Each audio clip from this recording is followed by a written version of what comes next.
अब तीनन थोड़ी हो गोई गोई गोई बिटुआ के बारात जाना रे का बोल समाज ले हां बोल का समझ ले बताइबे तबे ना जाना उस जान तू आवा के भाई हां जूता खोल के बोले स्टेज पर नाच रे हां ठीक है उतने में वो जूता फेंक देनी भूसाउल में आई हो फूल फूल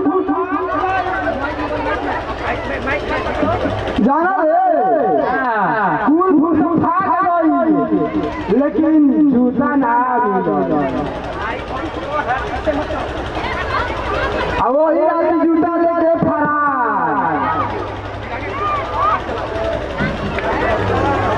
अच्छा सौरव अपने तो जूता कमा आइला हमारा खा लेला जूता के घर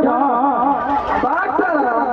तू तो हमर कुरान समझ के बारे रे एक किलोमीटर पहन के बहुत भरी जा तोरा खाली से एक सिंगल मिठाई ले आई रुक आई जरा क्या होता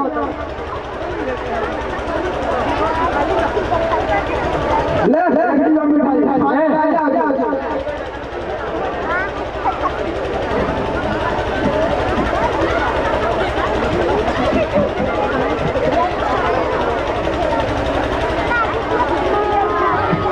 बड़ा मीठा मीठा ना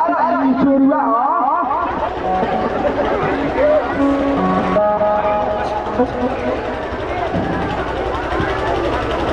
तो बताओ एक गांव मोहल्ला में कौन बाण भाई के बिया हुआ बाकी ना का कहले बिया हुआ हमारी के जब जिंदा बाई जा साथे गांव में कोनो बिया होई है अरे ना होई है देखो नहीं खास केतना गांव का हाथ आराम सारे के टुकड़ों में के पूछो पूछी कहां है सतवे मोबाइल के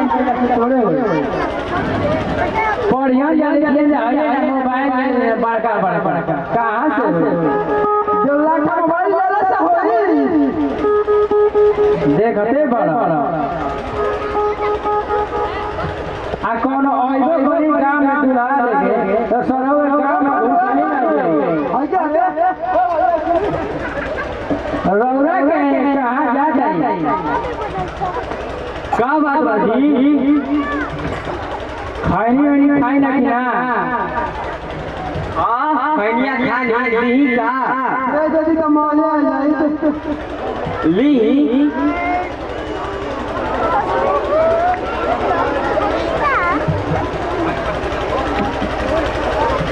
हमारो के तनी बना के खियाइयो जा तो बोले आ जाई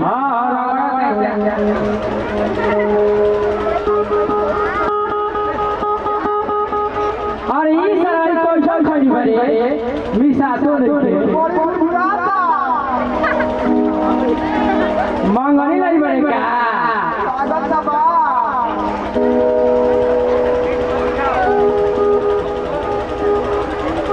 जात रही रघुवीर का जी सुनले बानी उनकरा एगो बड़ा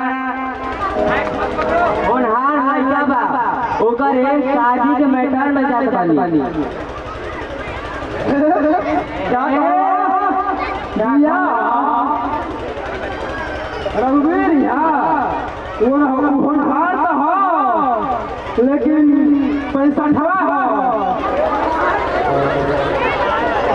बाकी हम तो चीज बड़ी चल नहीं तू लोगों पास 60 रौरा इतने में चकरा गई जेकर लगी आई होई ना उहे रघुवीर के द्वार पे जाई बैठ जाओ तुम लोग बैठ जाओ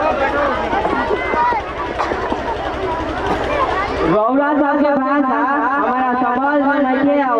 फूल के बताई जा अब तक हो बताई सुनी रहुआ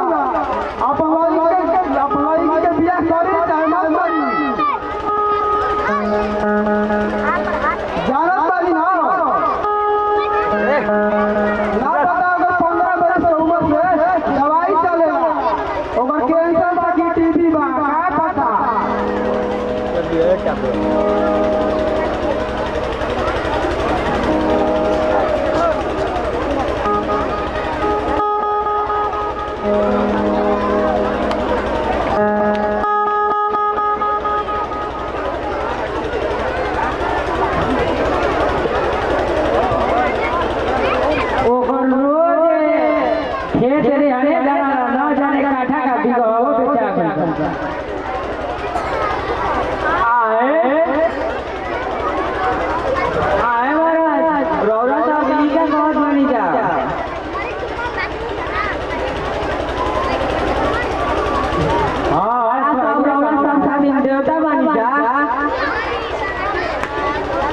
ऐसने घर में अपना बेटी के ना भाटिए दे दी। अरे हम के तो कहे के काम है बाकी जाई रहो देख ली ना तो मांग में सोचे रकम की सब काटवा है बस ना महाराज रौरा साहब का पुल के काम करत बानी जा। अच्छा अब हम चलत बानी देखले पलटुआ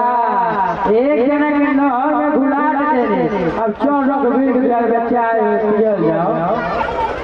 ये तो सारा बड़ा ही करे रे रघुवीर के लड़का के बियाह पटले अब दुआ बजा के चायो भाई भाई ये तो राजनीति जे ना तू पढ़ले पढ़े के बेरी तो स्कूल के जाके सियाही पियत रह।